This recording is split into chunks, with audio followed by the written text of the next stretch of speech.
Yo guys, it's CFB. Welcome back to a brand new video. Welcome back to the channel. Man United 2, Chelsea 1. Chelsea get humbled at Old Trafford once again. It's now, an extra year added on to, the last time we won at Old Trafford, which was 2013. Abysmal performance from Chelsea. A shower of shit is the definition for the word today for the performance Chelsea Football Club put up against Manchester United today. So we're going to reel off this match reaction real quick because guess what? I want to get it over and done with. I want to hop on FIFA. I want to chill out for 2 hours before I get to work and get mullered at work. You know what I'm saying? So before we do get into it, please like, subscribe, hit the bell notifications to know every time I load a video. First link in the description is my second channel. Go and check it out. Be very much appreciated. Without further ado, let's get straight into this because today's performance was awful. Everything down from the setup, the substitutions, time of substitutions, everything was just absolutely all over the place today from Chelsea Football Club. The lineup we went with was relatively, it was relatively okay. We went with Sanchez in goal, a back four of Cucurella, Reece James, Fofana, Trevor Chalobah, two in midfield, Enzo Fernandez, Caicedo, Palmer in the 10, Estavo out on the right, Pedro Neto off the left, and João Pedro as the striker. Obviously, the inverted system, Cucurella inverted into midfield, Reece as right centre-back. I didn't really have much problems with the lineup. My problem was the way we set up. The way we set up. Let's get into the game, the first half. The first 4 minutes were atrocious. Everything was all in Man United's half. They set the tempo straight away, looking like they were the team eager to get the win. And that was the overall analysis about today. Man United want the win more than us today. They did. They showed it. The first 5 minutes, Robert Sanchez gets a red card. And you know what? I've seen a lot of people blaming Robert Sanchez on that one. I'm actually not blaming Robert Sanchez for that. Who the hell misses out on that header? Who misses out on that header from Sesko to flick it back? So it's a free run through, by the way, for, I don't know who gets fouled. I think it's Mbuemo or something, I don't know. For a free run for somebody to run through at Sanchez on goal. Sanchez's only option is to come out. And unfortunately, he mistimes it. But I'm not blaming Sanchez on that. I'm not. And it's unfortunate it happened, but we got a red card in that situation. Substitutes then ended up happening. We had to bring Estavo out off a Tosin Adebayo, I think it was. And we bring on... Who else did we bring on? We took off Pedro Neto, who looked fuming when he came off. I can't blame him. And we bring on... Who did we bring on? There was somebody else. Oh, yeah, Philip Jorgensen, obviously, the goalkeeper. Shortly after, it was not going to take long. Bruno Fernandes goes and scores Man United's first goal, which, by the way, the defending for that goal was awful. You know what I mean? It's a header across box, and Bruno Fernandes is there to head it into the back of the net. I think it was a header or it was a tap-in, one of the two. But again, how the hell did that Man United player win that header in that situation? Why is nobody challenging him? I don't know. Man United go 1-0 up. I'm thinking that from then, in that moment in time, I'm thinking 10 men at Old Trafford with the stupid curse that we've got on us for some reason we can't get rid of at the moment. It's going to be a long day, isn't it? This is going to be an absolute long day. Then United score not long later from bloody Casemiro. Casemiro always scores past us, by the way. Have you noticed this? It's always bloody Casemiro who scores past us. Again, it's a similar goal. It's a cross box, and he's there to tap it into the back of the net. Nobody marking him. The defending, again, today, I mentioned yesterday with my worrying part of the game today, our defence. My problem with the substitutions that we made, obviously before the 2 goals went in, was when Tosin Adebayo came in, Reece James went into the midfield position, I think it was. That's where he looked like he was operating. Wesley Fofana was the right back, inverting as a right centre-back. We know this doesn't work. So why did we take off 2 wingers? Why? Because not only do you get a Fofana who's confused in that situation, that system, he can't do it. He just gets caught lacking too much. You know what I'm saying? Not just that, you take both of our wingers off, so we have no width at all on the pitch. So we're having to drive down the middle with 10 men in our game against 11. You know what I mean? And not just that, you have no speed in the game whatsoever. You have no speed, no pace at all in the game. What was Maresca thinking in that situation? I think it's completely the wrong decision. Completely the wrong decision. But it happens. It is what it is. It happens. Not long after, obviously, that they got their goal, Casemiro also got a red card, so it went down to 10v10 going into the second half. Obviously, it literally happened right in the back end of the first half. So going into the second half, we had a 10v10. That's the moment where you're thinking, going into the second half, the first half performance was abysmal. It was all United. I think we only had one shot, and I think it was off target or something. We weren't testing the keeper. We weren't making it into their box at all. Man United had like something like 70% possession to our like 20. We were just in no man's land. I'm surprised it was only 2-0. It should have been like 4 in that first half. The setup was completely wrong. Completely. Like I said, take off 2 wingers. What?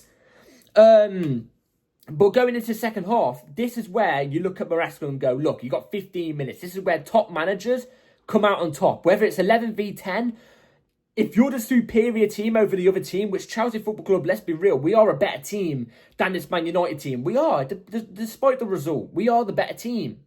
Evidently, I think it's there. I think even United fans can admit that and be honest and be there like, yeah, you lot are the better team. You know what I'm saying? I'm pretty sure they can. This is where, even if they had 11 men, you have 15 minutes to sort this mess out. This is your time. Half time is the manager's time. This is where top managers come out on top. You know what I'm trying to say? But in our favour, it was 10v10. It was 11 playing field again. You should have, got the setup way more better going into that second half. Going to the second half, it was a little bit better. There was a couple of tweaks that were better a little bit.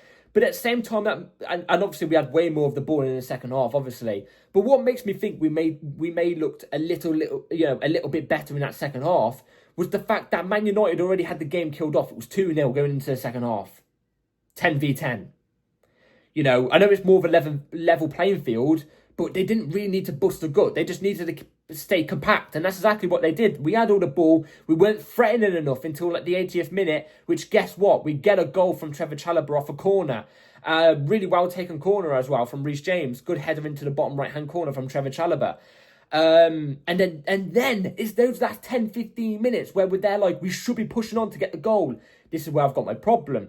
Last 10-15 minutes, I think we caused them maybe one big opportunity. We got one big opportunity out of that 10-15 minutes, because the majority of those 10-15 minutes of the last half of the second half, guess what? We were being passengers. We were literally playing it around the back without any urgency. I don't care about this playing at the back, sexy football. Hoof it up. Get it up. Because guess what we did in the second half that I quite liked? We took off, when we took off Wesley Fofana, and we bring somebody else on. We were playing Reece James out on the right-hand side. He looked like he was playing as a right wing-back. And guess what? That's when we looked better. That's when we looked at our best. When Reece James went on that right-hand side, creating chances. He created so many chances, so many great chances for us. But we just couldn't put the ball in the back of the net today. We didn't in that second half. And that's where we looked at our best, because guess what? Reece James is the best at that on the right-hand side. He is. But it was too little too late. It was too little too late. And quite frankly, we threw the game. Like I said, I'm fuming with those last 10-15 minutes because we were just passing around the back looking for some sort of through ball that we just couldn't find. We just couldn't find it. There was one chance where, it fouled to Andre Santos, around the back end of the game as well, but it was a good block from the Manchester United defence. But like I said, all they had to do was stay compact, in my opinion. That's all they had to do. And, quite frankly, we deserve to lose this game. It's dropped points. It's 3 points dropped. And if we drew, it would have been 2 points dropped, because today was abysmal. The performance was abysmal. You know what I mean? I'm not happy whatsoever with this today. Not happy. There's barely any positives to even take from this game. There's loads of negatives. Loads. Like I said, the setup. The constant changes. I mean, Cole Palmer, I forgot to mention it. Cole Palmer got taken off around like the 25th, 30th minute. I was thinking on my screen, like, I'm thinking about booting my TV. Because I was there like, why are you taking Cole Palmer off? I've then gone to learn that it was an injury. So, okay, fair enough. But I hope Cole Palmer's okay. But everything. We changed formations like 5 times, keeping the same style of play without switching the style of play. It was the style of play that needed to change. Oh, it was abysmal. Anyway, like I said, now let's get on to, the players I didn't think were good, players that I thought were good, players that I thought were rubbish. We can go through a whole list today, in my opinion. I thought Tosin Adarabioyo had a stinker. I thought he had a rotter, like a proper rotter. He did nothing of any sort. He was getting out-jumped on every single header, especially from Sesko, who did nothing. Kind of reminds me of Barato, I've got to be honest. But he did nothing today, in my opinion, Tosin Adarabioyo. Enzo Fernandez was a passenger. I've got to be completely honest. I like Enzo Fernandez. He's passionate. I like a player that's passionate for my club, but he did nothing today. He was a roadrunner.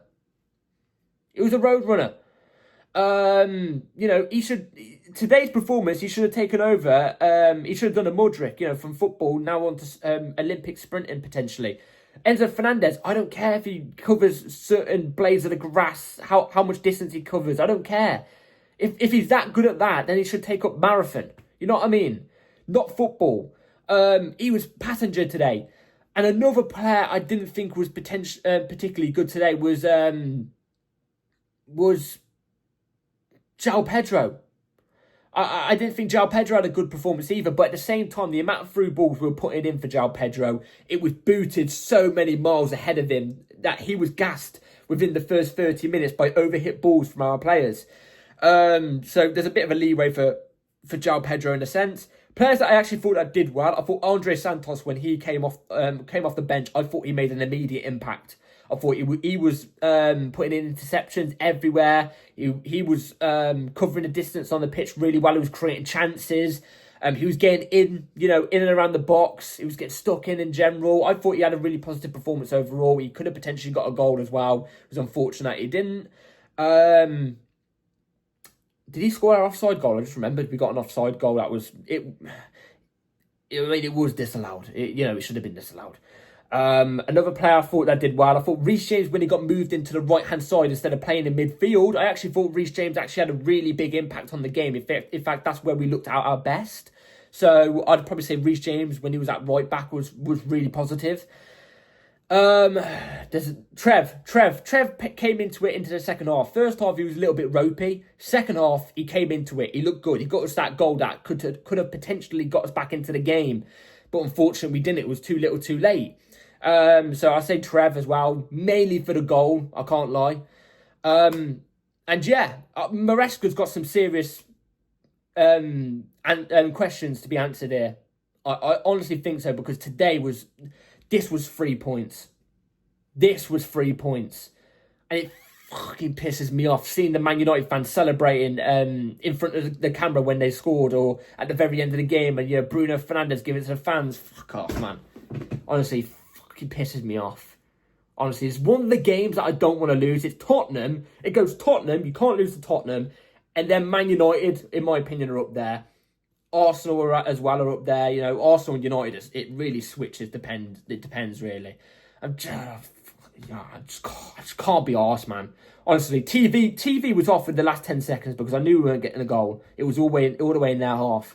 So, yeah, not happy with the performance. Maresca has some big questions to ask for, because I need answers. He said after the Bayern Munich game, he said this result would make us better. Today, this made us worse. This is worse. This is disgraceful. This is abysmal, pitiful, dreadful, disastrous, eye-watering. You know what I mean? It's catastrophic. Honestly, catastrophic, cataclysmic. That's the words that come into my head. I'm not that happy with the performance. By the way, I do think on one occasion we were robbed off a penalty. I think João Pedro, when he went down in the first half, from a tackle from Maserati, or whatever his name is, Mozzarella. I've called him Mozzarella. That guy. He didn't win one bit of the ball on that. He clipped him with half of his foot on João Pedro. It should have been a penalty. That should have been a penalty. But like I said, do I think we deserve to even come away with 3 points today? Even a point? No, I don't. I don't. We should have won this game by, we should be winning this game comfortably, but we didn't. We failed, ideally. Well, not ideally, but, do you know what I mean? We failed this game. We did. So, that's it for today's video, guys. Hopefully you've all enjoyed. I'm going to come out with a video tomorrow discussing things I've actually learned from this game, because I've got big things to talk about this game, especially without the inclusions of Gittins and Garnacho. Mark Gu potentially as well. Hatto could have came on. Those four are going to be included in tomorrow's video of something I've got to talk about this game. A couple of things that I've learned about this game, about Maresca as well, and this Chelsea team in general. So be here for tomorrow's video. Hopefully you've all enjoyed. Please like, subscribe. Let me know in the comments down below what you all thought about the game. And yeah, take care. Try and have a good rest of your day and night. Take care. Peace.